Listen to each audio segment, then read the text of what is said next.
Friends अज असी computer network की definition करन जा रहे हैं। सब तो पहले कंप्यूटर नैटवर्क हुंदा की है। Computer network is a collection of computer and peripherals which are connected together by some communicating medium. Computer network दे विच कंप्यूटर्स ते होर जिहड़े डिवाइसिस हुंदे ने जिवें प्रिंटर कह लो, स्कैनर कह लो, सर्वर्स कह लो, एक दूजे नाल कनैक्टेड हुंदे ने with the help of wires for what purpose to form a network. ठीक है, ਅਸੀਂ ਵੱਖਰੇ ਵੱਖਰੇ ਡਿਵਾਈਸਿਸ ਨੂੰ ਕੰਪਿਊਟਰਸ ਨੂੰ ਆਪਸ ਦੇ ਵਿੱਚ ਕਨੈਕਟ ਕਰ ਦਿੰਦੇ ਹਾਂ। ਉਹ ਕਨੈਕਟ ਕਰਨ ਤੋਂ ਬਾਅਦ ਸਾਡਾ ਇੱਕ ਬਹੁਤ ਵੱਡਾ ਨੈਟਵਰਕ ਬਣ ਜਾਂਦਾ ਹੈ। ਉਸ ਨੈਟਵਰਕ ਦੀ ਹੈਲਪ ਨਾਲ ਅਸੀਂ ਇੱਕ ਦੂਸਰੇ ਨਾਲ ਇੱਕ ਕੰਪਿਊਟਰ ਤੋਂ ਦੂਸਰੇ ਕੰਪਿਊਟਰ ਤੱਕ ਡੇਟਾ ਕੀ ਕਰ ਸਕਦੇ ਹਾਂ, ਸੈਂਡ ਕਰ ਸਕਦੇ ਹਾਂ। ਅਗਰ ਮੈਂ ਸ਼ਾਰਟ ਵਿੱਚ ਕਹਾਂ ਕੰਪਿਊਟਰ ਨੈਟਵਰਕ ਕੀ ਹੁੰਦਾ ਵੈ, computer network is a collection of computers ਜਿਹਦੇ ਵਿੱਚ ਬਹੁਤ ਸਾਰੇ ਕੰਪਿਊਟਰਸ ਇੱਕ ਦੂਜੇ ਨਾਲ ਕਨੈਕਟਡ ਹੁੰਦੇ ਨੇ। ਕਨੈਕਟ ਕਰਨ ਦਾ ਉਹਨਾਂ ਦਾ ਪਰਪਸ ਹੀ ਇਹੀ ਹੈ ਕਿ ਉਹ ਅਸੀਂ ਇੱਕ ਕੰਪਿਊਟਰ ਤੋਂ ਦੂਸਰੇ ਕੰਪਿਊਟਰ ਤੱਕ ਡੇਟਾ ਈਜ਼ੀਲੀ ਸ਼ੇਅਰ ਕਰ ਸਕੀਏ। ਠੀਕ ਹੈ, ਅਸੀਂ ਅੱਗੇ ਪੜ੍ਹ ਸਕਦੇ ਹਾਂ। Computer network allow sharing of resources and information among devices connected to the network. ਜਦੋਂ ਅਸੀਂ ਇੱਕ ਕੰਪਿਊਟਰ ਨੈਟਵਰਕ ਬਣਾ ਲੈਂਦੇ ਹਾਂ, ਉਸ ਕੰਪਿਊਟਰ ਨੈਟਵਰਕ ਦੇ ਵਿੱਚ ਅਸੀਂ ਇਨਫੋਰਮੇਸ਼ਨ ਅਤੇ ਰਿਸੋਰਸਿਸ ਜਿਹੜੇ ਨੇ ਈਜ਼ੀ ਨਾਲ ਸ਼ੇਅਰ ਕਰ ਸਕਦੇ ਹਾਂ। ਇਹ ਗੱਲ ਤਾਂ ਸਮਝ ਆਉਂਦੀ ਹੈ ਸ਼ੇਅਰਿੰਗ ਆਫ ਇਨਫੋਰਮੇਸ਼ਨ ਕੀ ਹੋ ਗਿਆ, ਕੋਈ ਵੀ ਆਪਣੀ ਕੋਈ ਪਿਕਚਰ ਹੈ, ਕੋਈ ਡੇਟਾ ਹੈ, ਕੋਈ ਇਮੇਜ ਹੈ, ਕੋਈ ਆਡੀਓ ਵੀਡੀਓ ਅਸੀਂ ਈਜ਼ੀਲੀ ਕੰਪਿਊਟਰ ਨੈਟਵਰਕ 'ਤੇ ਸੈਂਡ ਕਰ ਸਕਦੇ ਹਾਂ। ਜਦੋਂ ਗੱਲ ਆਉਂਦੀ ਹੈ sharing of resources, what this means, sharing of resources means ਕਿ ਮੰਨ ਲਓ ਇੱਕ ਪ੍ਰਿੰਟਰ ਹੈ। ਠੀਕ ਹੈ, ਇੱਕ ਮੈਂ ਪ੍ਰਿੰਟਰ ਲਗਾਇਆ ਹੋਇਆ, ਉਸ ਪ੍ਰਿੰਟਰ ਦੇ ਨਾਲ ਮਲਟੀਪਲ ਕੰਪਿਊਟਰਸ ਅਟੈਚਡ ਨੇ। ਸੋ ਕੀ ਹੋ ਰਿਹਾ, ਪ੍ਰਿੰਟਰ ਮੇਰੇ ਕੋਲ ਇੱਕ ਹੈ ਪਰ ਉਹਦੇ ਨਾਲ ਕੰਪਿਊਟਰਸ ਮੇਰੇ ਕੋਲ ਮਲਟੀਪਲ ਅਟੈਚ ਨੇ। ਇਹਨੂੰ ਅਸੀਂ ਕਹਿ ਸਕਦੇ ਹਾਂ ਸ਼ੇਅਰਿੰਗ ਆਫ ਰਿਸੋਰਸਿਸ। ਇੱਕ ਪ੍ਰਿੰਟਰ ਨੂੰ ਬਹੁਤ ਸਾਰੇ ਕੰਪਿਊਟਰਸ ਕੀ ਕਰ ਰਹੇ ਨੇ, ਯੂਜ਼ ਕਰ ਰਹੇ ਨੇ ਫॉर ਪ੍ਰਿੰਟਿੰਗ ਪਰਪਸ। ਠੀਕ ਹੈ, ਇਹਨੂੰ ਅਸੀਂ ਕਹਿੰਦੇ ਹਾਂ ਰਿਸੋਰਸ ਸ਼ੇਅਰਿੰਗ। ਜਦੋਂ ਸਾਡੇ ਕੋਲ ਲਿਮਟਿਡ ਰਿਸੋਰਸਿਸ ਹੋਣ, ਅਸੀਂ ਉਹਨੂੰ ਨੈਟਵਰਕ ਦੇ ਵਿੱਚ ਪ੍ਰੋਪਰਲੀ ਯੂਟੀਲਾਈਜ਼ ਕਰ ਸਕਦੇ ਹਾਂ। ਪ੍ਰੋਪਰਲੀ ਕਿਸ ਤਰ੍ਹਾਂ ਯੂਟੀਲਾਈਜ਼ ਕਰ ਰਹੇ ਹਾਂ, ਜਿਵੇਂ ਸਾਡੀ ਇਸ ਐਗਜ਼ਾਮਪਲ 'ਚ ਤੁਸੀਂ ਦੇਖ ਰਹੇ ਹੋ, ਇੱਕ ਪ੍ਰਿੰਟਰ ਹੈ ਅਤੇ ਬਹੁਤ ਸਾਰੇ ਕੰਪਿਊਟਰਸ ਉਸ ਪ੍ਰਿੰਟਰ ਨੂੰ ਆਪਣੀ ਕਮਾਂਡ ਕੀ ਕਰ ਰਹੇ ਨੇ, ਭੇਜ ਰਹੇ ਨੇ। ਕਾਹਦੀ ਕਮਾਂਡ, ਪ੍ਰਿੰਟ ਕਰਨ ਲਈ। ਇਹਦਾ ਫਾਇਦਾ ਕੀ ਹੋਇਆ ਨੈਟਵਰਕਿੰਗ ਦੇ ਵਿੱਚ, ਇੱਕ ਕਾਸਟ ਜਿਹੜੀ ਮੇਨ ਹੈ, ਕਾਸਟ ਸੇਵਿੰਗ ਹੋ ਗਈ ਹੈ ਸਾਡੀ, ਕਿ ਅਸੀਂ ਇੱਕ ਪ੍ਰਿੰਟਰ ਲਗਾ ਰਹੇ ਹਾਂ ਅਤੇ ਇਸ ਇੱਕ ਪ੍ਰਿੰਟਰ ਨਾਲ ਹੀ ਸਾਡਾ ਕੰਮ ਕੀ ਕਰ ਰਿਹਾ, ਚੱਲ ਰਿਹਾ। ਸੋ ਇਹ ਅਸੀਂ ਕਹਿ ਸਕਦੇ ਹਾਂ ਕਿ ਇਹਦੇ ਨਾਲ ਕੀ ਹੋ ਗਿਆ, ਕਾਸਟ ਘੱਟ ਗਈ, ਮੇਨਟੇਨੈਂਸ ਕੀ ਹੋ ਗਈ, ਈਜ਼ੀ ਹੋ ਗਈ। ਕਿੱਥੇ 4 ਪ੍ਰਿੰਟਰ ਲਗਾਉਂਦੇ ਅਤੇ ਉਹਨਾਂ ਦੀ ਮੇਨਟੇਨੈਂਸ ਦਾ ਖਰਚਾ ਪੈਣਾ ਸੀ, ਕਾਰਟਰੇਜ ਲੈਣੀ ਸੀ ਉਹਨਾਂ ਦੇ ਵਾਸਤੇ, ਅਸੀਂ ਉਹਨਾਂ ਦੀ ਇੰਕ ਚੇਂਜ ਕਰਨੀ ਪੈਂਦੀ ਸੀ, ਬਹੁਤ ਸਾਰੇ ਖਰਚੇ ਹੁੰਦੇ ਨੇ। ਸੋ ਅਸੀਂ ਕਹਿ ਸਕਦੇ ਹਾਂ ਮੇਨਲੀ ਸਾਡੇ ਓਵਰਆਲ ਕਿੱਥੇ ਇਫੈਕਟ ਪਿਆ, ਕਾਸਟ ਸੇ। ਸੋ ਇੱਕ ਨੈਟਵਰਕ ਫਾਰਮ ਕਰਨ ਦਾ ਸਾਨੂੰ ਫਾਇਦਾ ਕੀ ਹੈ, ਇੱਕ ਤਾਂ ਇਨਫੋਰਮੇਸ਼ਨ ਇੱਕ ਜਗ੍ਹਾ ਤੋਂ ਦੂਸਰੀ ਜਗ੍ਹਾ ਅਸੀਂ ਈਜ਼ੀਲੀ ਸੈਂਡ ਕਰ ਸਕਦੇ ਹਾਂ, ਪਲੱਸ ਅਸੀਂ ਇਹਦੇ ਵਿੱਚ ਕੀ ਕਰ ਸਕਦੇ ਹਾਂ, ਰਿਸੋਰਸਿਸ ਨੂੰ ਕੀ ਕਰ ਸਕਦੇ ਹਾਂ, ਸ਼ੇਅਰ ਕਰ ਸਕਦੇ ਹਾਂ। ਜਿਹਦੇ ਨਾਲ ਰਿਸੋਰਸਿਸ ਨੂੰ ਸ਼ੇਅਰ ਕਰਨ ਦਾ ਸਾਨੂੰ ਕੀ ਫਾਇਦਾ ਹੋਏਗਾ, ਸਾਡੀ ਕਾਸਟ ਹੈ ਮੇਨਟੇਨੈਂਸ ਕਾਸਟ ਕੀ ਹੋ ਜਾਏਗੀ, ਘੱਟ ਹੋ ਜਾਏਗੀ। ਸੋ ਇਹ ਤਾਂ ਮੈਂ ਸਾਰਾ ਕੁਝ ਡੈਫੀਨੇਸ਼ਨ 'ਚ ਹੀ ਦੱਸ ਦਿੱਤਾ, ਪਰ ਅੱਗੇ ਦਾ ਪਰਪਸ ਵੀ ਇਹੀ ਕਹਿ ਰਿਹਾ ਕਿ ਸਾਨੂੰ ਨੈਟਵਰਕਿੰਗ ਦਾ ਫਾਇਦਾ ਕੀ ਹੋਣਾ ਵਾ, communication. With the help of networking you can form the communication. ਅਸੀਂ ਮਲਟੀਪਲ ਡਿਵਾਈਸਿਸ ਦੇ ਵਿੱਚ ਕੀ ਕਰ ਰਹੇ ਹਾਂ, ਕਮਿਊਨੀਕੇਸ਼ਨ ਫਾਰਮ ਕਰ ਰਹੇ ਹਾਂ।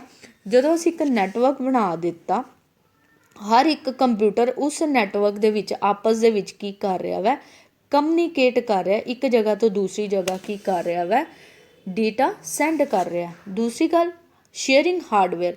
ਅਸੀਂ ਕੀ ਕਰ ਰਹੇ ਹਾਂ, ਉਹੀ ਗੱਲ ਹੁਣੇ ਪ੍ਰਿੰਟਰ ਦੀ ਮੈਂ ਇੱਕ ਐਗਜ਼ਾਮਪਲ ਲਿੱਤੀ ਸੀ ਕਿ ਜਦੋਂ ਮੈਂ ਇੱਕ ਪ੍ਰਿੰਟਰ ਲਗਾ ਦਿੱਤਾ, ਉਹਨੂੰ ਮਲਟੀਪਲ ਯੂਜ਼ਰਸ ਕੀ ਕਰ ਰਹੇ ਨੇ, ਸ਼ੇਅਰ ਕਰ ਰਹੇ ਨੇ। ਸੋ ਸੈਕਿੰਡ ਸਾਡੇ ਕੋਲ ਪਰਪਸ ਕੀ ਆ ਗਿਆ, sharing of hardware. Third point ਕੀ ਹੋ ਗਿਆ, sharing file, data and information.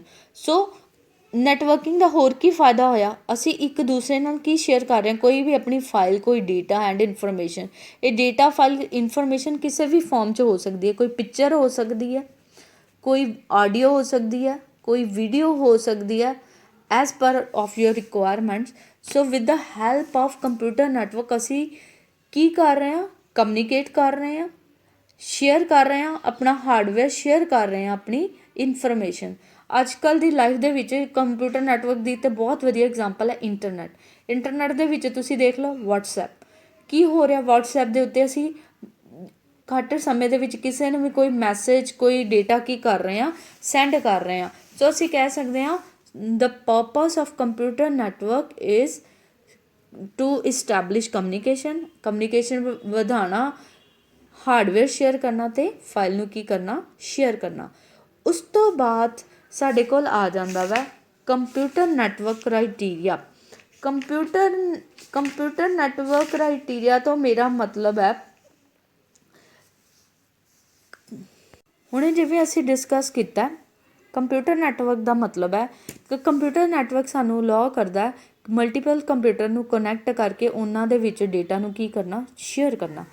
ਪਰ ਅਸੀਂ ਕਿਸੇ ਕੰਪਿਊਟਰ ਨੈਟਵਰਕ ਨੂੰ ਤਦ ਹੀ ਵਧੀਆ ਕਹਿ ਸਕਦੇ ਹਾਂ ਜੇ ਉਹ ਇਹ ਕੁਛ ਕ੍ਰਾਈਟੀਰੀਆਜ਼ ਨੂੰ ਮੀਟ ਕਰੇ। ਸਭ ਤੋਂ ਪਹਿਲੇ ਆਉਂਦਾ ਪਰਫੋਰਮੈਂਸ ਕੀ ਹੁੰਦਾ ਵਾ? ਪਰਫੋਰਮੈਂਸ ਨੂੰ ਅਸੀਂ ਮੈਜ਼ਰ ਕਰ ਸਕਦੇ ਹਾਂ ਦੋ ਟਰਮਸ ਦੇ ਵਿੱਚ, transit time and response time. Performance ਹੁੰਦੀ ਹੈ ਇਹ ਹੈ ਕਿ ਅਸੀਂ ਕਹਿ ਸਕਦੇ ਹਾਂ ਕਿ ਉਹ ਪਰਫੋਰਮ ਬਹੁਤ ਵਧੀਆ, ਉਹਦੀ ਸਪੀਡ, ਉਹ ਡੇਟਾ ਅੱਛੀ ਤਰ੍ਹਾਂ ਸੈਂਡ ਕਰ ਰਿਹਾ, ਅੱਛੀ ਤਰ੍ਹਾਂ ਰਿਸਪੌਂਸ ਦੇ ਰਿਹਾ। ਸੋ ਅਸੀਂ ਕਹਿ ਸਕਦੇ ਹਾਂ ਸਭ ਤੋਂ ਪਹਿਲਾਂ ਅਸੀਂ ਨੈਟਵਰਕ ਨੂੰ ਤਦ ਹੀ ਵਧੀਆ ਕਰਾਂਗੇ ਜੇ ਇਹ ਦੋ ਟਰਮਸ ਉਹਨੂੰ ਮੀਟ ਕਰਨਗੀਆਂ। ਸਭ ਤੋਂ ਪਹਿਲੇ ਆ ਜਾਂਦੀ ਹੈ ਸਾਡੇ ਕੋਲ ਟ੍ਰਾਂਜ਼ਿਟ ਟਾਈਮ, ਦੂਸਰਾ ਆ ਜਾਂਦਾ ਰਿਸਪੌਂਸ ਟਾਈਮ। ਟ੍ਰਾਂਜ਼ਿਟ ਟਾਈਮ ਤੋਂ ਮੇਰਾ ਮਤਲਬ ਹੈ time required for message travel from one device to another. Transmit ਕਿਸੇ ਵੀ ਮੈਸੇਜ ਨੂੰ ਤੁਸੀਂ ਸੈਂਡ ਕੀਤਾ, ਉਹਨੂੰ ਸੋਰਸ ਤੋਂ ਚੱਲ ਕੇ ਉਹ ਡੈਸਟੀਨੇਸ਼ਨ 'ਤੇ ਕਦੋਂ ਪਹੁੰਚਿਆ। Transit time required for message travel from one device to another. ਮੈਂ ਇੱਕ ਮੈਸੇਜ ਸੈਂਡ ਕੀਤਾ ਮੇਰੇ ਕੰਪਿਊਟਰ ਤੋਂ M1 ਕੰਪਿਊਟਰ ਤੋਂ, ਉਹ M2 ਕੰਪਿਊਟਰ 'ਤੇ ਕਿੰਨੇ ਵਜੇ ਪਹੁੰਚਿਆ।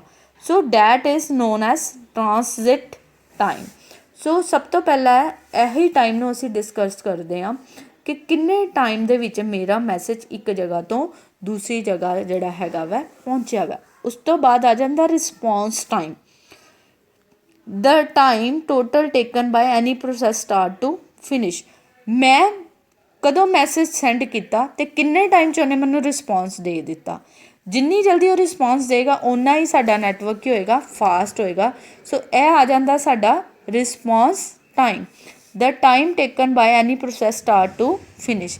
ਜਦੋਂ ਮੈਂ ਰਿਕੁਐਸਟ ਸੈਂਡ ਕੀਤੀ ਔਰ ਉਹਦੇ ਕੋਰਸਪੋਂਡਿੰਗ ਉਹਨੇ ਕਿੰਨੇ ਟਾਈਮ ਦੇ ਵਿੱਚ ਮੈਨੂੰ ਰਿਸਪੌਂਸ ਦੇ ਦਿੱਤਾ, ਜਵਾਬ ਦੇ ਦਿੱਤਾ, ਉਹਨੂੰ ਅਸੀਂ ਕਹਾਂਗੇ ਰਿਸਪੌਂਸ ਟਾਈਮ। ਤੀਜਾ ਕ੍ਰਾਈਟੀਰੀਆ ਵਾ ਰਿਲਾਇਬਿਲਿਟੀ ਕੀ ਹੁੰਦਾ ਕਿ if network fails due to any reason it decide the time taken by network to recover। ਕਿਸੇ ਵੀ ਕਾਰਨ ਕਰਕੇ ਸਾਡਾ ਅਗਰ ਨੈਟਵਰਕ ਫੇਲ ਹੋ ਜਾਂਦਾ, ਮੰਨ ਲਓ ਕੋਈ ਹਾਰਡਵੇਅਰ ਹੀ ਖ਼ਰਾਬ ਹੋ ਜਾਂਦਾ ਜਾਂ ਉਹਦੇ ਵਿੱਚ ਕੋਈ ਵਾਇਰ ਬ੍ਰੇਕੇਜ ਆ ਜਾਂਦੀ ਹੈ, ਕਿਸੇ ਵੀ ਕਾਰਨ ਦੇ ਕਰਕੇ ਜਾਂ ਡਿਊ ਟੂ ਤੁਸੀਂ ਕਹਿ ਲਓ ਅਰਥਕੁਏਕ ਆ ਗਿਆ, ਸਾਡਾ ਸਾਰਾ ਨੈਟਵਰਕ ਸੈਟਅਪ ਹੀ ਖ਼ਰਾਬ ਹੋ ਗਈ ਹੈ। ਕੋਈ ਵੀ ਨੈਚੁਰਲ ਡਿਜ਼ਾਸਟਰ ਹੋ ਸਕਦਾ ਜਾਂ ਕੋਈ ਵੀ ਫਿਜ਼ੀਕਲ ਡੈਮੇਜ ਹੋ ਸਕਦਾ, ਉਹਦੇ ਕਰਕੇ ਸਾਡਾ ਨੈਟਵਰਕ ਕੀ ਹੋ ਜਾਂਦਾ ਵਾ, ਫੇਲ ਹੋ ਜਾਂਦਾ। ਇਹੋ ਜਿਹੀ ਪ੍ਰੋਬਲਮ ਦੇ ਵਿੱਚ ਸਾਡਾ ਨੈਟਵਰਕ ਫਿਰ ਕਿੰਨੇ ਟਾਈਮ ਦੇ ਵਿੱਚ ਵਰਕਿੰਗ ਆਰਡਰ 'ਚ ਆ ਜਾਂਦਾ, ਉਹਨੂੰ ਕਹਿੰਦੇ ਹਾਂ reliability. It decide the time taken by network to recover. So working order 'ਚ ਕਿੰਨੇ ਟਾਈਮ ਦੇ ਵਿੱਚ ਆ ਜਾਂਦਾ ਵਾ, that is known as reliability. The next point is security. protect network from unauthorized access and hackers। Network ਹੈ, network ਦੇ ਵਿੱਚ ਇਨਫੋਰਮੇਸ਼ਨ ਸ਼ੇਅਰ ਹੋ ਰਹੀ ਹੈ। ਸੋ ਮੇਨ ਪਰਪਸ ਨੈਟਵਰਕਿੰਗ ਦਾ ਇਹ ਵੀ ਹੈ ਕਿ ਕੋਈ ਅਨਆਥੋਰਾਈਜ਼ਡ ਪਰਸਨ ਜਾਂ ਕੋਈ ਹੈਕਰ ਸਾਡੀ ਇਨਫੋਰਮੇਸ਼ਨ ਨੂੰ ਹੈਕ ਨਾ ਕਰ ਸਕੇ। ਸੋ ਸਾਡਾ ਤੀਸਰਾ ਜਿਹੜਾ ਮੇਨ ਪੁਆਇੰਟ ਹੈ ਕਿ ਸਾਡਾ ਨੈਟਵਰਕ ਸਿਕਿਉਰ ਹੋਣਾ ਚਾਹੀਦਾ। ਅਸੀਂ ਆਪਣੀ ਡੇਲੀ ਲਾਈਫ 'ਚ ਦੇਖਦੇ ਹਾਂ, ਅਸੀਂ ਬੈਂਕ ਦੀ ਕੋਈ ਟ੍ਰਾਂਜੈਕਸ਼ਨ ਕਰ ਰਹੇ ਹਾਂ, ਠੀਕ ਹੈ, ਅਸੀਂ ਬੈਂਕ ਦੀ ਟ੍ਰਾਂਜੈਕਸ਼ਨ ਤਦ ਹੀ ਕਰਾਂਗੇ ਔਨਲਾਈਨ ਜੇ ਸਾਨੂੰ ਪਤਾ ਇੱਥੇ ਸਿਕਿਉਰਿਟੀ ਹੈ। ਸੋ ਸਿਕਿਉਰਿਟੀ ਦਾ ਮਤਲਬ ਇਹੀ ਹੈ ਕਿ ਕੋਈ ਤੀਜਾ ਪਰਸਨ ਸਾਡਾ ਪਾਸਵਰਡ ਨਾ ਚੋਰੀ ਕਰ ਸਕੇ ਜਾਂ ਸਾਡਾ ਬੈਂਕ ਬੈਲੈਂਸ ਨਾ ਚੋਰੀ ਕਰ ਸਕੇ। So network should be secure. So ਤੀਸਰਾ ਜਿਹੜਾ ਫੈਕਟਰ ਹੈ ਕਿਸੇ ਵੀ ਕੰਪਿਊਟਰ ਨੈਟਵਰਕ ਦੀ ਸਕਸੈਸਫੁਲ ਹੋਣ ਲਈ, that is security. protect network from unauthorized access or hackers। Thank you।